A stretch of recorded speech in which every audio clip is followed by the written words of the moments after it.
బాపట్ల కలెక్టరేట్కు బెంగళూరు నుంచి పురావస్తు శాఖ అధికారులు వచ్చారు. 2003లో చందోల్లో రైతు అన్వర్ అలీ పొలంలో పురాతన విగ్రహాలు కొన్ని వస్తువులు దొరికాయి. వాటిని బాపట్ల సబ్ ట్రెజరీ కార్యాలయంలో అధికారులు భద్రపరిచారు. తమ పొలంలో దొరికిన విగ్రహాల విలువలో ఎంత కొంత తనకు ఇప్పించాలంటూ హైకోర్టును రైతులు ఆశ్రయించారు. ఎన్ని విగ్రహాలు దొరికాయి, ఏ కాలానికి చెందినవి, వాటి విలువ మదింపు చేయాలని హైకోర్టు ఆదేశించింది. హైకోర్టు ఆదేశాలతో బాపట్లలో విగ్రహాలను పరిశీలించి పురావస్తు శాఖ అధికారులు నివేదిక ఇవ్వనుంది.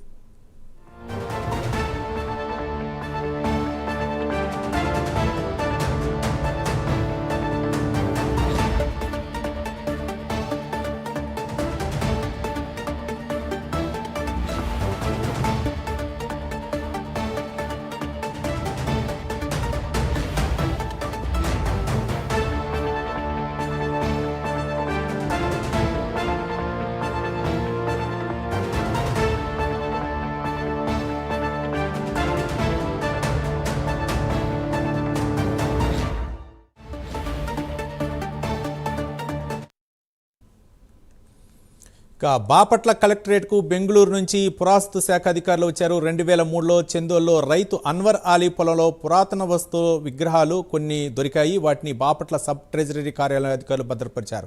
విగ్రహాల విలువలో ఎంతో కొంత తమకు ఇప్పించాలంటూ హైకోర్టును రైతు ఆశ్రయించారు. హైకోర్టు ఆదేశించింది. హైకోర్టు ఆదేశాలతో బాపట్లలో విగ్రహాలను పురావస్తు శాఖ అధికారులు పరిశీలిస్తున్నారు. దీనిపై మరింత సమాచారం మా కరస్పాండెంట్ రవికృష్ణ అందిస్తారు. రవికృష్ణ, రవి, ఏదైతే ఈ చందోల్కి సంబంధించి ప్రధానంగా కూడా చందోల్కి సంబంధించిన రైతు అన్వర్ అలీ అని ఉన్నాడో అతనికి సంబంధించినటువంటి పొలంని అతను చదువు చేస్తున్నటువంటి సందర్భంలో ఒక 2 అడుగుల లోతులోనే విగ్రహాలు లభించాయి.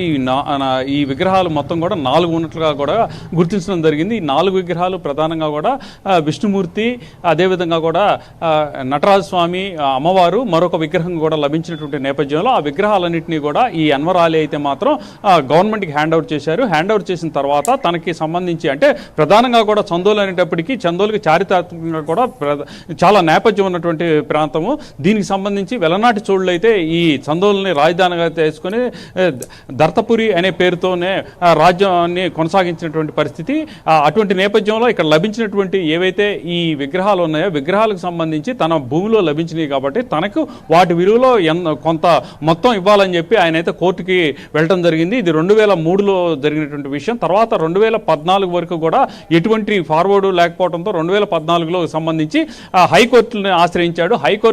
హైకోర్టులో దీనికి సంబంధించినటువంటి వేద్యం అయితే జరిగింది. ఆ తర్వాత హైకోర్టు అయితే మాత్రం ప్రధానంగా కూడా ఎవరైతే రైతు ఉన్నాడో రైతుకి కొంత ఆ విలువలో కొంత మొత్తం ఇవ్వాలని చెప్పినటువంటి నేపథ్యం. ఇది 2023 సంవత్సరంలో హైకోర్టు తీర్పు ఇచ్చింది. అయినప్పటికీ కూడా హైకోర్టు అయితే ఇచ్చిన తీర్పుని కూడా పట్టించుకునే నేపథ్యంలో కండమ్స్ ఆఫ్ ది కోర్టు కింద 2013లో తిరిగి వేసినటువంటి నేపథ్యంలో అయితే మాత్రం ఈ హైకోర్టు ఇచ్చినటువంటి ఏదైతే తీర్పు ఆధారంగా ఇక్కడ దీని జియాలజీ డిపార్ట్మెంట్కి సంబంధించి పురావస్తు శాఖకు సంబంధించినటువంటి అధికారులకి సంప్రదించి వాటి విలువలు లెక్కగట్టాలి అని కోర్టు ఇచ్చినటువంటి తీర్పు మేరకు ఇప్పుడైతే మాత్రం ప్రజెంట్ బెంగళూరుకి సంబంధించినటువంటి జియాలజిస్టులు అయితే ఇక్కడికి బాపట్లకు వచ్చారు. బాపట్లకు వచ్చి ఆ విగ్రహాలకు సంబంధించి విగ్రహాలు అంటే ఇప్పుడు వరకు కూడా ఇక్కడ ఉన్నటువంటి బాపట్ల సంబంధించిన ట్రెజరీలో వాటిని భద్రపరచడం జరిగింది. ఆ విగ్రహాలన్నింటినీ కూడా ప్రజెంట్ అయితే మాత్రం ఇక్కడ ఉన్నటువంటి తహసీల్దార్ కార్యాలయంలో ఆ విగ్రహాలను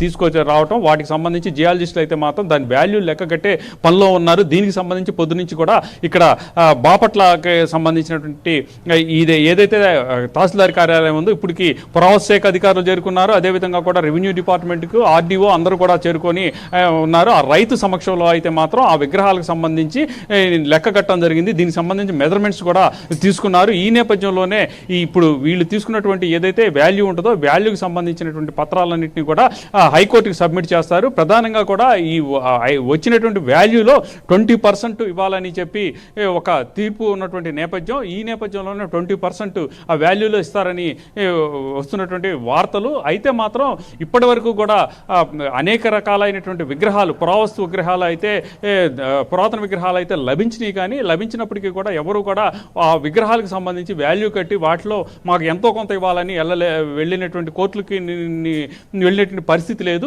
ఈ నేపథ్యంలోనే మొట్టమొదటిసారి ఏపీలో అయితే మాత్రం విగ్రహాలకు సంబంధించి తమ భూమిలో విగ్రహాలు లభించినాయి కాబట్టి తమకు కూడా ఎంతో కొంత దాంట్లో కాంపన్సేషన్గా కానివ్వండి లేకపోతే వాల్యూలో కొంత మొత్తాన్ని ఇవ్వాలి అని చెప్పి కోరినటువంటి నేపథ్యంలో ఇప్పుడు ప్రజెంట్ అయితే జరుగుతున్నది ఒక చారిత్రాత్మకమైనటువంటి నిర్ణయంగా కూడా చెప్పుకోవచ్చు. ప్రజెంట్ అయితే మాత్రం పురావస్తు అధికారులు అయితే ఈ తహసీల్దార్ కార్యాలయంలో ఉన్నారు. దానికి సంబంధించినటువంటి మెజర్మెంట్స్ అయితే ప్రజెంట్ తీసుకుంటున్న పరిస్థితి అయితే ప్రస్తుతం కనపడుతూ ఉంది. Right, thank you Ravikrishna.